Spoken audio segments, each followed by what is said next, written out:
trillions of dollars a year are squandered by the U.S. government, and here it is yet again, the U.S. government approving a $1.1 trillion spending bill. You came here for the truth, so let me unveil that for you. Lots to get to today, so let's cover it as quick as we can.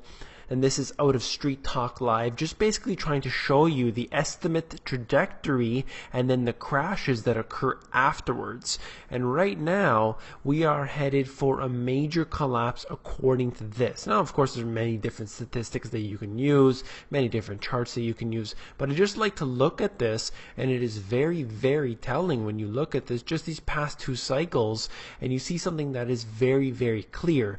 The higher up it spikes on the way up, the harder it crashes on the way down. And we see a major spike that has been occurring as a result of all the QE that has been taking place. This is something to look at right here. We also need to look at why stocks are rising, why things like this are happening. Let's take a look at the S&P, which as soon as Bullard said those comments that, they may engage in a QE4 if they need it and other things, and essentially at that point the stock market has been moving upward on pretty much a straight line here. It has been slowing down as of late, but it is still generally on the way up. And then you look at the 30-year yield, and it is not doing well at all. And these are, really a growing disparity in between the two. It is very unusual to see this occurring, so it is quite something that we need to watch for. Also, we need to look at the stock buybacks, in particular Apple doing a major buyback in the stocks, but it has been occurring in pretty much every sector around the world. You're seeing this happening right now, stock buybacks at a major level at this time. Throughout 2014, in fact. And you generally don't see this when companies see future investment taking place. They usually use this money for these new projects that are coming up, but perhaps they're not seeing much of a future and they just want to take their money and put it back in and buy back their own stock. Something very interesting to look at. Let's get into this right here, the big details for the day. The growth of the Social Security disability insurance has encouraged and has been encouraged by Trial Lawyers Inc. In 2013, more than $1.2 billion was paid out by SSDI to lawyers. $1.2 billion. This is an extremely high number. Now we're talking about Social Security and how it is a burden ultimately to the government. But it's not just Social Security. We're looking at Medicare, we're looking at Medicaid, we're looking at all of the other systems that are being put in place as welfare programs. We have the disability, we have the food stamp program, we have all of these foreign aid that is going over to these other countries around the world and is being squandered by them, not being used appropriately. We see this very clear with a certain country in the Middle East, and who I'm referring to right there, who uses multi-billion dollars of foreign aid not to feed the poor, but unfortunately for their military. Quite embarrassing to see that, in fact. So let's just move on quickly. A quote from my book, quoting Mark Faber, where he said the financial system went bust, but it was bailed out by the government. The next time the train stops is when the governments go bankrupt. And that day I really look forward to, because that is what they deserve. We're seeing such a large burden right now on the economy as a whole. The governments had to be there to basically backstop any of the problems, particularly with Fannie Mae and Freddie Mac. Very easy to see that. All of these companies needed to be bailed out.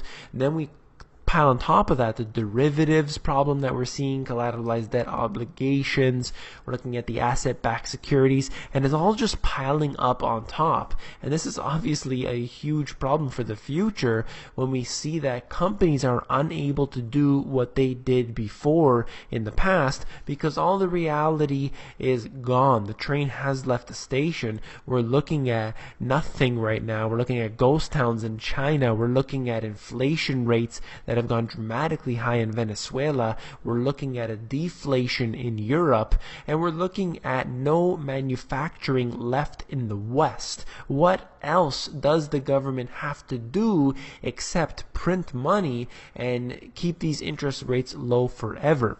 So this is quite amazing to see what's happening all around the world. Many different reasons why we could have a collapse. And we are seeing right now the struggles of the government taking place.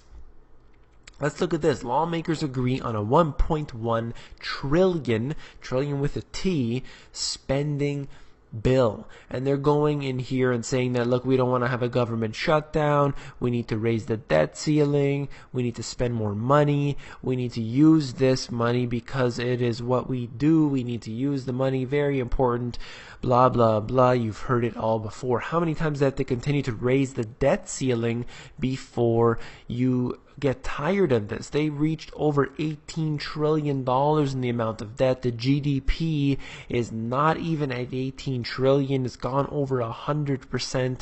And that's the numbers they're showing us. We know it is so many times higher than that when you include the unfunded liabilities. So how can somebody possibly realistically and honestly say that everything will be okay as long as we could just make it over this hump, make it over this hurdle? But that hurdle is many times larger than the US itself. It is just simply impossible.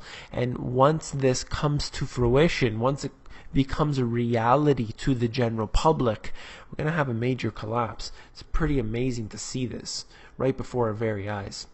This right here is out of the Washington Times quoting Obama. I have to read it all. Let's go through it, break it down. This is what he said. It's insane. It's true. A future administration might try to reverse some of our policies. I'm going to stop right there. He said policies because they're not laws. They don't put this into law. It's just a policy. It's just a regulation. It's the way they do this, because even sometimes they can't get it into the law because it is too extreme even for these criminals in high places. Let's move on. But I'll be honest with you, the American people basically have a good heart and want to treat people fairly, and every survey shows that if, in fact, I'm going to stop right there just for a second, he tries to spin it, and all of the, people in positions of power like this always spin it around to make you think that if you disagree with what he's saying, then you're a bad person. So let's move on. Somebody has to come out and subject themselves to a background check, registered, paid their taxes. The American people support allowing them to stay. So any future administration that tried to punish people for doing the right thing, I think, would not have the support of the American people. So right there again, he first of all starts and finishes off with the same thing, trying to make you feel bad that if you don't want large amounts of money to be basically put into areas that it really could be used elsewhere, then you're a bad person, and so on and so forth. This is the way the government does things. They use money inappropriately. They spread wealth around to areas that you really don't want to have, and they're doing this without your consent. They spend trillions of dollars every single year, and the government does not make that amount of money. So this debt keeps piling up and ultimately is a burden upon the taxpayer, but we will not see this ever being paid back. It's not as if the next generation can pay it back. It's never going to happen like that. Let's move on right here. GOP spending bill gives nearly $1 billion to aid the border migrants. This is incredible. $1 billion. Let's read it on where they said the GOP's draft of the 2015 omnibus spending bill reportedly includes $948 million to help poor and unskilled Central American migrants establish themselves in the United States. So if you didn't like the immigrants coming over, you are now officially paying $1 billion of your tax money to make sure that not only that they stay in the United States, that they are kept well and under comfortable conditions. This is pretty amazing. Just one example of how the U.S. government and other governments, of course, not just the U.S., uses money inappropriately, uses it to ways that many people would disagree with. It is quite amazing to see this. We are facing historic times right now. If you found this video informative, please give me a thumbs up, and of course subscribe to the videos. There are now well over 10,000 subscribers here at the Money GPS YouTube channel, and I hope if you're not already that you will become one. And of course, you need to become an insider. It's where I give out all my best intel for free. That is available at moneygps.com. You scroll down to the bottom, fill in your email address, and get occasional emails from me with good, short, concise info.